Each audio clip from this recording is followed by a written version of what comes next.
wa haula'i humul ladzina استثناهم الله سبحانه وتعالى من جملة الخاسرين وأقسم بالعصر الذي هو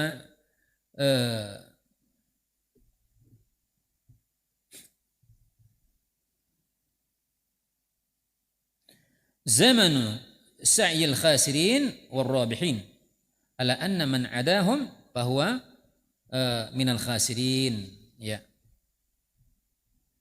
Maka di sini Allah Tabaraka wa Ta'ala ya mengecualikan, mengkhabarkan bahwasanya dengan sebab sabar dan yakin mereka akan memperoleh pemimpin yang kepemimpinan dalam agama. Ya, maka kata muallif fahaula'i, dan mereka inilah yang Allah Tabaraka wa Ta'ala kecualikan ya. Mereka Allah Tabaraka wa Ta'ala kecualikan min jumlatil khasirin ya, selain orang-orang yang merugi.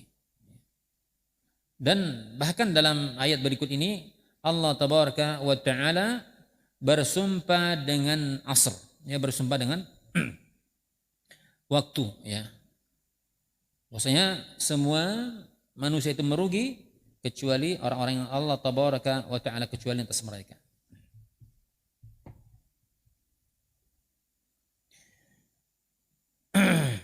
Kita lihat firman Allah Tabaraka wa Ta'ala dalam surat Al-Hasr.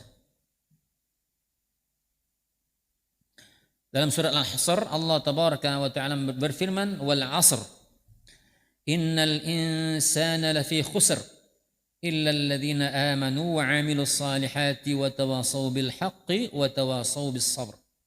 Ya, kata Allah Tabaraka wa Ta'ala demi masa.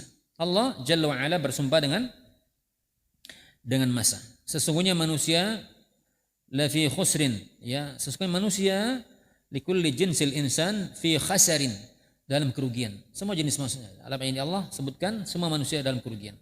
Illa, kecuali alladzina amanu, orang yang beriman, wa amilus salihat, orang yang beramal saleh, wa tawassaw bil haq, mereka berwasiat dalam kebenaran, kemudian mereka berwasiat dalam kesabaran. Surat Al-Asr ayat 1 sampai 4. Jadi 4 golongan orang-orang yang tidak merugi ya. Sampai-sampai Al-Imam Asy-Syafi'i rahimahullahu taala berkata dalam kitab beliau ya. Al-Imam Syafi'i berkata dalam kitab beliau ya, ketika menjelaskan firman Allah Tabaraka wa Ta'ala tentang surat Al-Asr ini. Siapa yang tahu di sini? Apa kata Imam Syafi'i? Nah, kata Imam Syafi'i, "Law ma anzalallah ala khalqihi hadhihi al-ayah lakafathum hujjatan." Kalaulah seandainya Allah tidak menurunkan ayat atau surat-surat lain, law ma anzalallahu hadhihi surah ya, ala khalqihi, kalaulah seandainya Allah tidak menurunkan surat-surat lain ya dari Al-Qur'an, cukup dengan surat Al-Asr ini, lakafathum ya hujjatan ala khalqihi, maka cukup ini menjadi hujjah untuk makhluknya. Karena untuk manusia hidup di atas muka bumi ini untuk meraih bahagia. Nah, dalam surat ini cukup sudah. Wal 'asr, demi masa, semua manusia dalam kerugian. Illa, kecuali orang yang beriman. Ya kan, yang beruntung itu. Wa 'amilus shalihat, yang mengamalkan. Orang yang beriman, ilmunya, mereka mengamalkan ilmu setelah beriman. Kemudian wa tawassaw bil haq, mereka saling berwasiat, berdakwah, menyampaikan kebenaran. Kemudian mereka bersabar. Ya. Ini orang yang beruntung. Maka kata Imam Syafi'i, kalau nggak turunkan surat lain sudah cukup. Subhanallah. Ya. Maka kata Ibn Al-Qayyim, falam yaktafi minhum bima'rifatil haqqi wal sabr alaih hatta yusi ba'duhum ba'da wa yarshudu ilaihi wa yakhussuhu alaih. Ya. wa yukhassa alaih wa yakhussa alaihi. Ya, maka kata beliau juga, maka tidak cukup ya di antara mereka ya ketika untuk dikatakan mendapatkan ya dikatakan orang yang tidak merugi ya, dengan cukup mengenal kebenaran ya atau bersabar saja misalnya, enggak cukup. Maka juga hendaknya orang-orang ketika ingin dia meraih kebahagiaan atau meraih keselamatan di dunia dan di akhirat, sampai dia berwasiat, memberikan nasihat ya, mendakwakan antara satu dengan yang lainnya ya, dan saling memberikan taujih ya, bimbingan ya, sehingga ini akan memberikan faedah yang besar di antara mereka.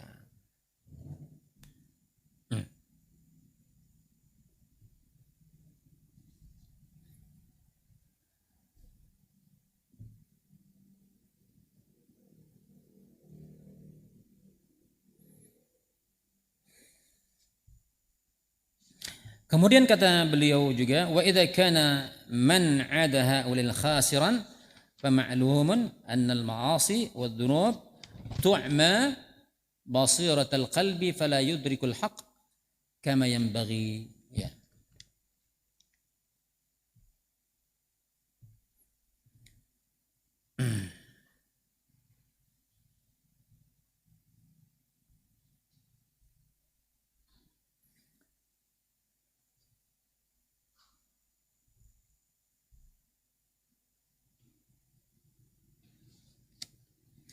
Jadi kata mu'allif, jadi kalau selain mereka ini ya orang-orang yang merugi, artinya selain siapa? 4 golongan ini dalam surat Al-Asr. Ya, kalau selain dari dia tidak beriman, dia tidak beramal saleh, dia tidak saling berwasiat dalam kebenaran, tidak menyampaikan dakwah dan tidak pula sabar, ya, maka mereka ini termasuk orang yang merugi. Kata Allah tabaraka wa taala, ya, apa yang dituangkan oleh Ibnu Qayyim, maka sudah cukup diketahui ma'lumun ya, bahwa maksiat dan dosa ini akan menyebabkan apa? Ya, butanya mata, butanya hati, dan ya lemahnya akal. Ya. Fala yudrikul haqqa kama yanbaghi, maka tidak akan diperoleh, maka seseorang tidak akan pernah memperoleh apa yang diharapkan. Ya, dia ingin meraih kebahagiaan, dia ingin memperoleh kesenangan, tapi luput dari keempat hal tersebut. Ya. Bahasanya banyak orang hari ini dia mau surga, tapi berjalan di atas nafsu mereka. Bagaimana mungkin? Ya, sering kita ingatkan, mau masuk surga, tapi kok nggak sholat? Mau masuk surga, tapi melakukan syirik. Mau mendapatkan syafaat dari Rasul, melakukan bid'ah dan seterusnya. Ya. Maka ketika seorang ingin meraih kebaikan apa yang Allah perintahkan dan Rasulnya, titi jalan yang telah Allah perintahkan. Sebagaimana Imam Syafi'i juga mengatakan, tarjun najata walam tasluk masalikaha kas-safinati tajri 'alal yabas. Kalian menginginkan kebahagiaan, kalian menginginkan keselamatan, ya. Akan tapi walam tasluk masalikaha, kalian tidak menempuh jalan keselamatan, jalan yang sudah lempeng. Wa hadainahun najdain, sungguh kami telah memberikan 2 jalan. Ini jalan al-haq telah jelas. Ini jalan ke surga sudah jelas, jalan ke neraka sudah jelas.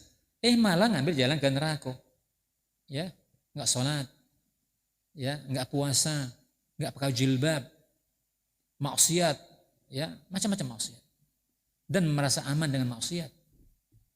Ya, maka ketika seorang mengharap kebenaran, keselamatan, kebaikan, tapi dia tidak meniti jalannya, ya, walam tasluk masalikah kas-safinati tajril, tidak ubahnya seperti safinah bahtera yang berjalan di atas daratan. Ya, sampai kiamat ya, bahtera, perahu, kapal, sampan ya berjalan di atas daratan. Nggak mungkin, mesti dia harus berjalan di atas. Orang mau selamat, amalkan Al-Quran, amalkan sunnah, tauhidkan Allah, jauhkan kesyirikan, ikuti sunnah Rasulullah SAW, jauhkan bid'ah, jauhkan maksiat. Ini yang benar. Jadi Islam ini mudah. Jadi Islam, maka hendaknya seseorang dalam mengamalkan agama Islam ini ya Islam yang mudah-mudah saja, Islam yang biasa. Ya. Islam yang biasa-biasa saja, yang biasa diamalkan Rasul, yang biasa diamalkan para sahabat, yang biasa diamalkan oleh para ulama. Ya. Ulama imam madhab, misalnya Imam Malik, Imam Abu Hanifah, Imam Syafi'i, Imam Ahmad, semua adalah ulama ahlus sunnah. Ya, mereka adalah pejuang-pejuang, mereka adalah wali-wali Allah tabaraka wa ta'ala.